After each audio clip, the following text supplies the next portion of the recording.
Hey friends, it's John. You're on the JRB Tree Climbing channel, and I'm doing a little selfie video in the backyard. I'm going to step into view, and at first I just wanted to zoom in on what we're building today.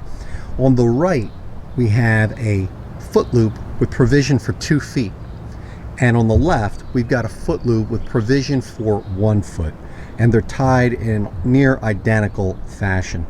Both are constructed using 10 feet of 7mm sterling hitch cord, and I've put it on 9 closer to 10mm climbing rope, and the loop itself has really just got a piece of rubber hose that's actually garbage disposal hose cut in 5-inch lengths that I've used to build that. So let me see if I can get into the field of view and show you how we build this. So the first point is I've already got detailed videos on my channel on how to tie the JRB Ascender Hitch in soft bridge mode. And so this is a 423 JRB Ascender in soft bridge mode. And so let's quickly show you how this works. So you're climbing a tree, whether you're JRB Hitch climbing, whether you are climbing using, you could use this on the JRB method, although I do prefer the Garda. You could use this for an old school SRT. You could use this for MRS. It's a tool in your toolbox. So you're ascending the tree and you want to take slack out. Well, with one hand, just pull on that, right? There's a unique property of the JRB Ascender Hitch that we can take slack out with one hand operation. And of course, adjust position this way. So this one is built pretty simply with the rubber hose taking both strands.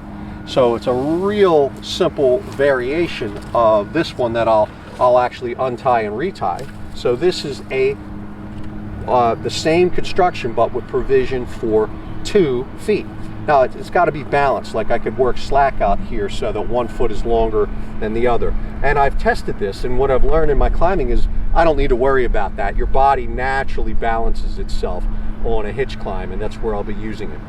An important thing about the JRB Ascender is that when we want to take slack out, we don't want the cords fighting the rope. So as we tie the JRB Ascender, we want that front part unencumbered, so we can operate it this way.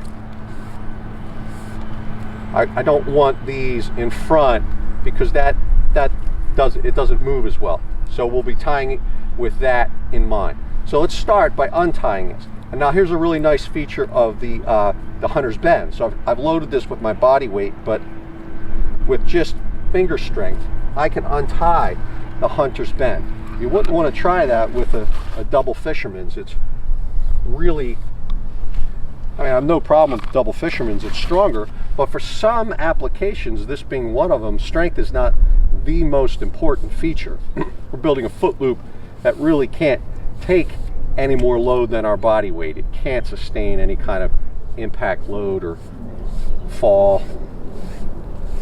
Use the right tool for the job. So taking this apart, and this is important to be able to untie your stuff because you need to inspect it, right? You know, friction hitches generate and take friction and wear, and it's important that we're able to inspect our lines, especially if we have it on for a while. Inspect it, retie it, it'll take the load in a slightly different place. Okay, so this is not a detailed explanation on how to tie the JRB Ascender. You can refer to prior videos on that. I'm going to just build it in real time. So I'll take about 1 foot hanging off the left side, and I'm working with 10 feet of cord. Start by building the bottom stage.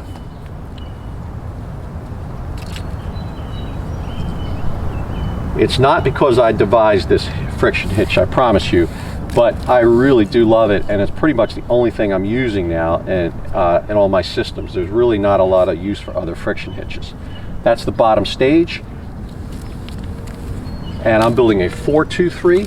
You know, your particular cord and rope might require a 523. I've never found anything that needed anything but one of those 2 combinations. That's the 4 on the upper stage. And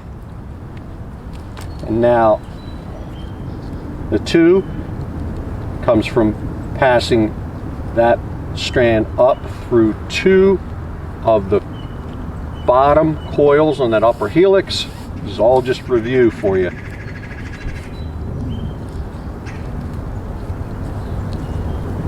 And then I pass that through.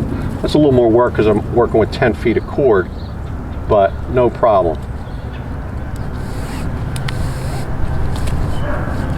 So that concludes the basic JRB Ascender. Now normally I'd have these strands in the front, right? But I want them in the back. I want them in the back. So let's take one of my tubes, put that on, go around the back.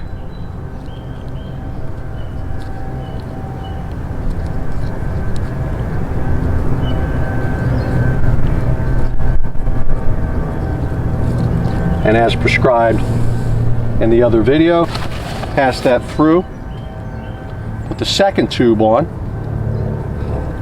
and now I'm going to tie a hunter's bend. I make sure that this line is free, it's got nothing in its way.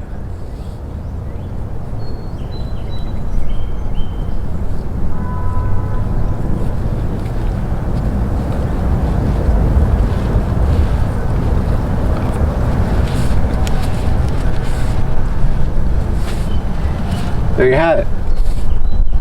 A one, or it's pretty easy to imagine these going through one tube. I find this more versatile. I will be using this in my next hitch climbing video. I wanted you to make sure to have all the building blocks before you see me doing a climb. JRB Ascender 423 soft bridge mode, 7mm on 9+, 2 foot loops constructed out of 10 feet of cord, and I've got that wonderful one-handed operation. Thank you very much for your support.